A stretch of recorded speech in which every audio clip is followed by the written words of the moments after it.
Ladies and gentlemen, boys and girls, how y'all doing all tonight on this Sunday evening? This is the Club of the Man 1993, and we are here live for one of two streams I'm going to do tonight on this channel. The first one is my Smackdown review. Second one, I got some things to talk about and some decisions I have made. Hopefully just temporarily going forward for this channel. So I will get into those in a separate video. But first, I want to quickly do a Smackdown review and talk about from this past Friday's episode of Smackdown that took place in Tampa, Florida. I didn't get to watch Smackdown. I was with my girlfriend.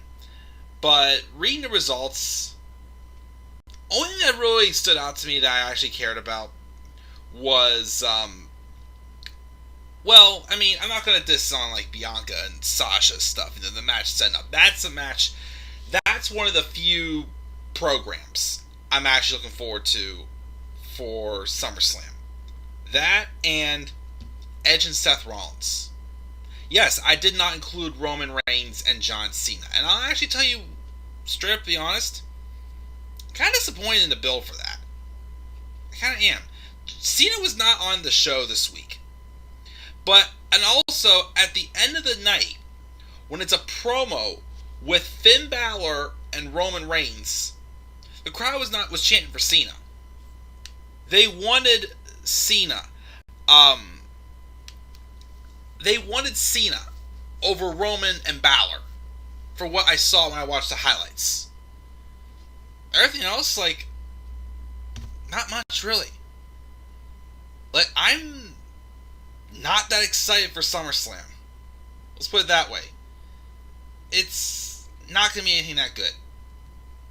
Unfortunately, from a couple months ago, it sounded like it was going to be something big. Now, we'll get into that, of course, in the second stream I do tonight. Let's check the live chat before we go on there. What's up, Mark? He goes, he is done with WWE. As long as he is in charge, it's always going to be boring. You hit it right in the nail on the coffin, Mark. As a snippet preview for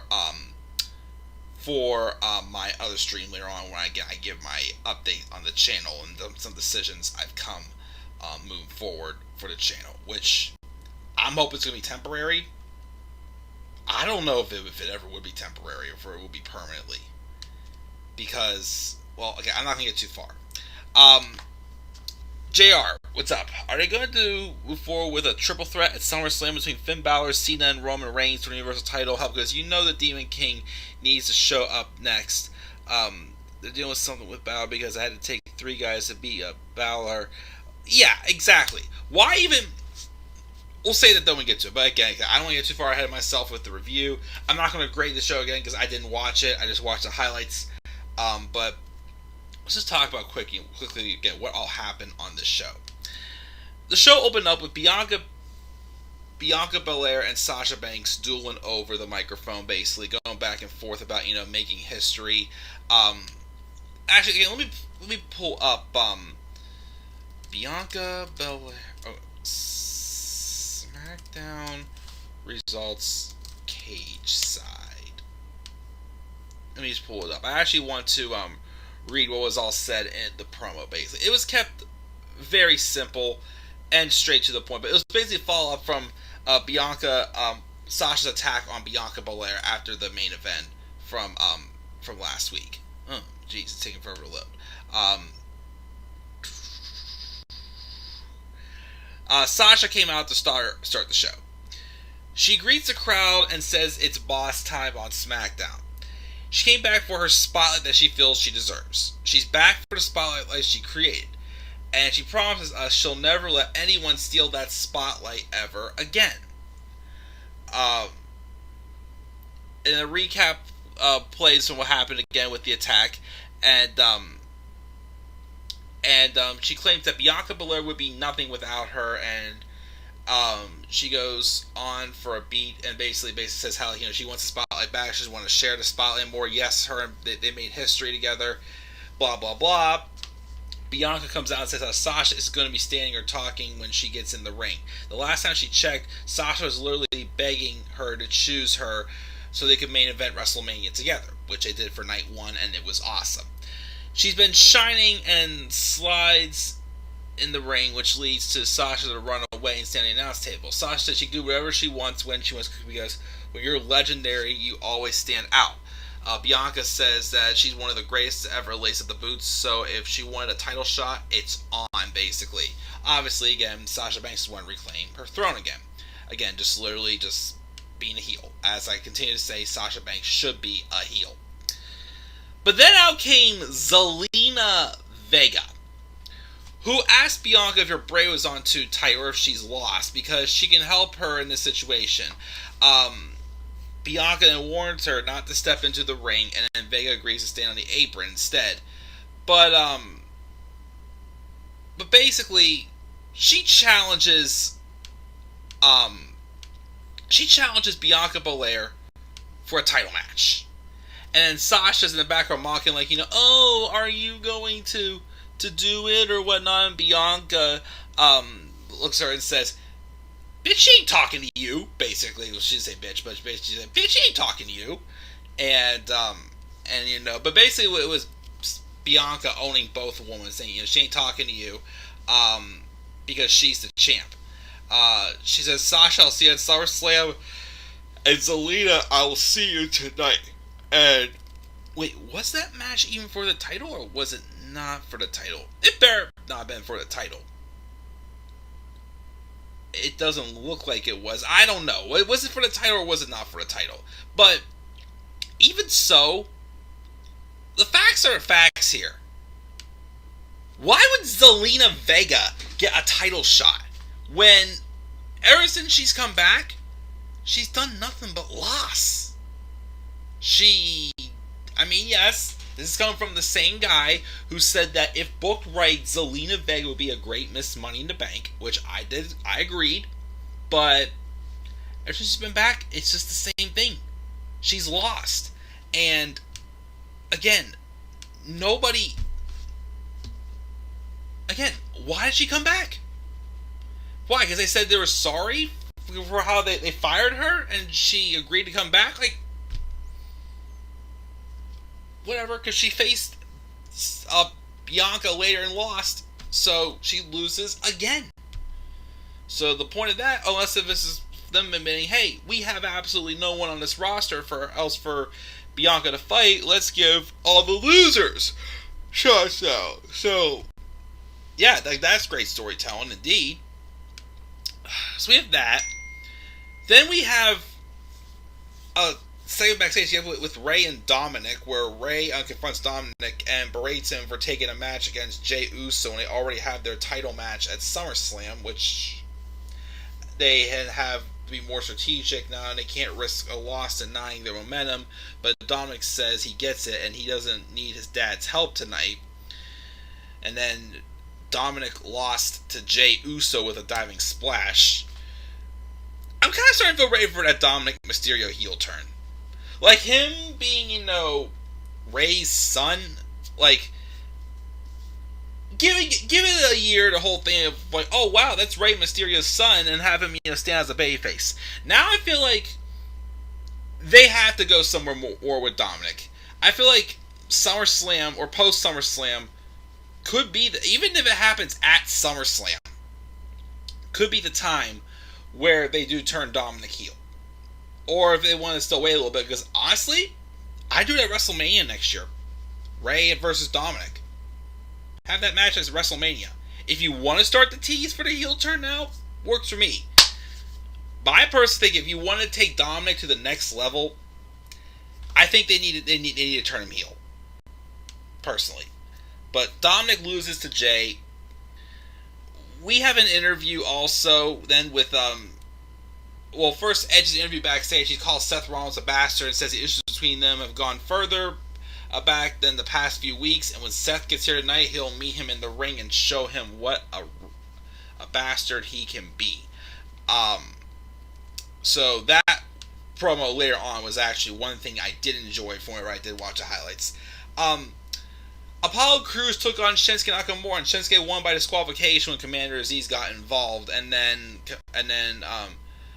Rick Boogs plays out Commander Aziz afterwards or whatnot. I don't know. Didn't Shinsuke just beat Apollo in that tag match? Why did he have to face him in a Champions Contenders match? And quite frankly, to be honest, why can't Apollo wrestle? Why is it literally nothing about... It feels like, I mean, yes, I'm glad they turned him heel. Yes, they gave him a spotlight. He's barely doing anything in his matches.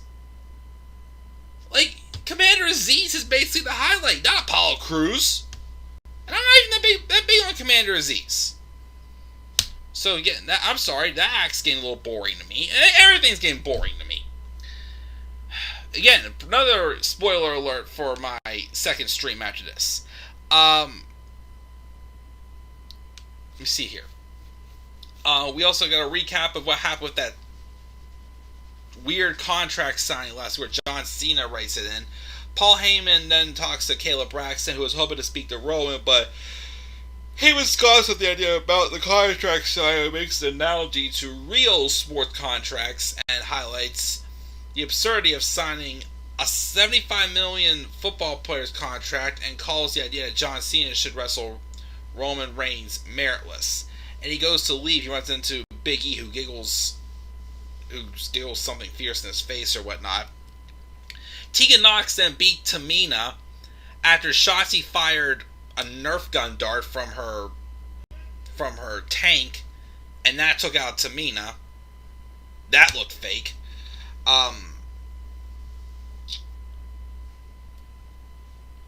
So apparently it wasn't. So apparently it looks like the match between Zelina and Bianca was not a title match, because it was like backstage. Zelina Vega was with Adam Pearce and Sonya Deville. Pearce tries to tell her that she can't just run a title match without advertising, which, okay, that's weird. They've had, on the fly title matches before. If the champion has to accept a challenge twice, they can justify denying her a title match. Offers a non-title match, and why do the rules change from story to story? Again, all of a sudden now, we didn't advertise a title match, so we can't do it. Bullshit! Changing up the rules and whatnot. I think we're really stupid and forget all this stuff. Here's one thing, though, I did enjoy. Again, it was this promo with Edge and Seth Rollins. From his understanding, he claims Seth didn't show up tonight. He's nowhere near here. Apparently, Edge doesn't blame him, because if Seth was here, what he'd do to him would land a rated R superstar in jail.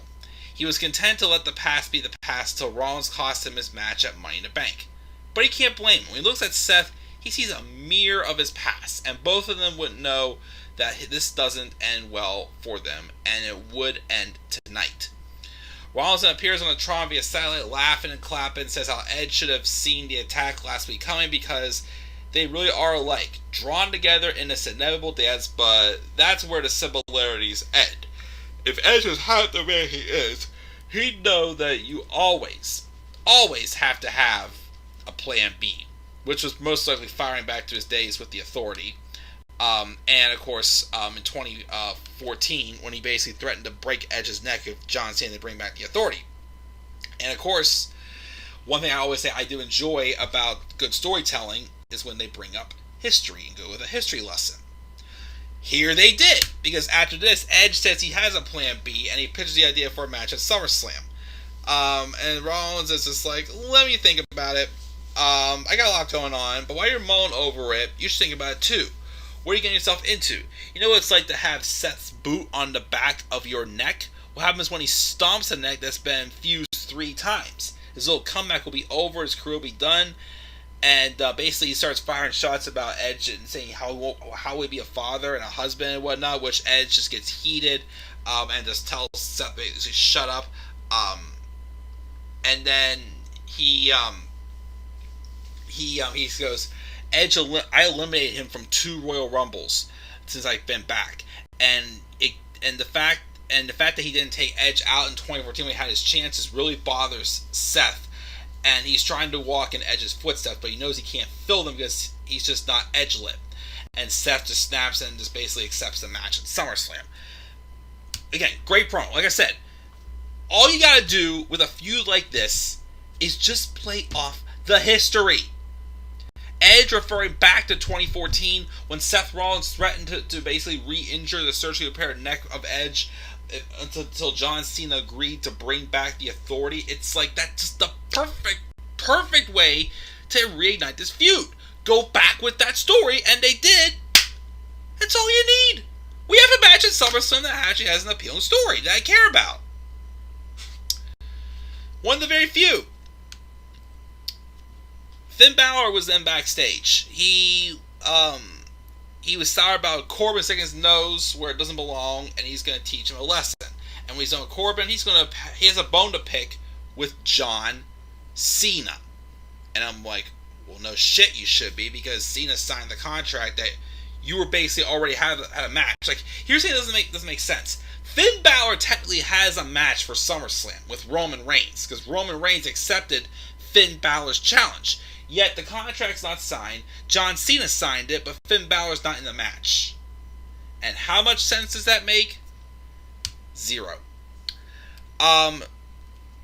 Street Profits then beat the Dirty Dogs. We'll have some things to say about Mr. Dolph Ziggler in my second stream tonight. Bianca Belair then defeated Zelina Vega. And then we have Finn Balor then beating Baron Corbin.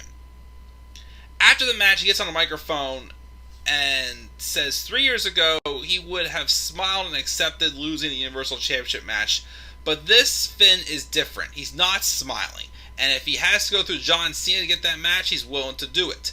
Name the place, name the time, which I'm thinking, why does Finn have to do this? Because again, Roman accepted this challenge. He didn't accept Cena. Cena literally just took the book and signed it. So then Roman Reigns and Paul Heyman come out, and he says Heyman has already addressed the position last week, and he understands why Finn is upset, and even why he's out here running his mouth about Cena. But you gotta remember, he tried to help out by giving him the opportunity, so he should have kept the head of the table's name out of his mouth. He throws the mic at Finn, then turns to leave, but Balor shoves Roman and lands on his feet. Which then the Usos come out and attack, and Roman starts walking away. But then Balor takes out both the Usos, and Roman comes back in, and then Balor was hanging in there until the Usos got involved again, and they just beat the crap out of Roman. Then Roman beat the crap out of Finn, and then choked him out the guillotine. That's how the show ended. Remember when John Cena returned back at Money in the Bank? I said, man, the promos are going to be crazy between those two. Yeah, we really... the highlight of this John Cena Roman Reigns build has been Roman Reigns comparing John Cena to missionary position. That's been it. Ever since then, it's just... Again, if they wanted to have Finn Balor get a match with Roman for the title after SummerSlam at the next pay-per-view, Clash of Champions, Extreme Rules, whichever one it is, fine. But why do you have to start it now and then have Finn Balor being told he's given a match, yet Corbin stops him from signing a contract and John Cena signs it instead, and we went a whole week without even, other than Finn Balor calling out John Cena, nothing got progressed with Roman and Cena. At this point, why would you want to see Roman and Cena when the main focus in this build now seems Roman and Balor? But what do I know? That's how the show ended. Let's check the live chat. Tyler gave the show a C-. We should run a wrestling show. I wish. I don't want to get your hopes up, Mike, but Becky Lynch versus Bianca would be a dream match, a big money match, kind of like Big Money Matt Hardy. I'm not going to deny that would be a great match. Bianca and Becky, but Becky's still away breastfeeding apparently right now. So I don't know when Becky or if Becky's ever going to come back, but it would be. Too many heels, changes all the time. Edge and Seth should seal the show at SummerSlam, I agree. Mark is sticking with AEW because they are way more entertaining. Again, Mark, you are definitely leading to a good preview for my second stream I'm going to do in just a few minutes. So guys, that's my review of SmackDown. I didn't give it a grade. I did not watch it. Let me go take a shower. Then after my shower, I'm going to come back here and I'm going to come back and address the future of this channel. Because this past week, the past couple weeks, it's been long in coming. I even mentioned at the end of 2020 that things might have to change in 2021. And again, after what's been going on in this industry, especially since the fans came back, I think it's time I make a change. And I'm hoping it's only temporary. Hoping it's just for a few months. But it's something I feel like it's time. It's time, and it feels right.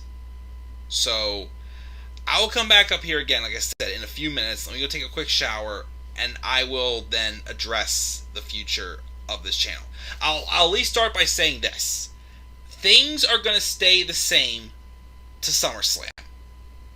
After SummerSlam, unless if some miraculous thing happens that really catches my eye, like last year with Roman Reigns turning heel. If something miraculous happens, then maybe these changes won't go into effect.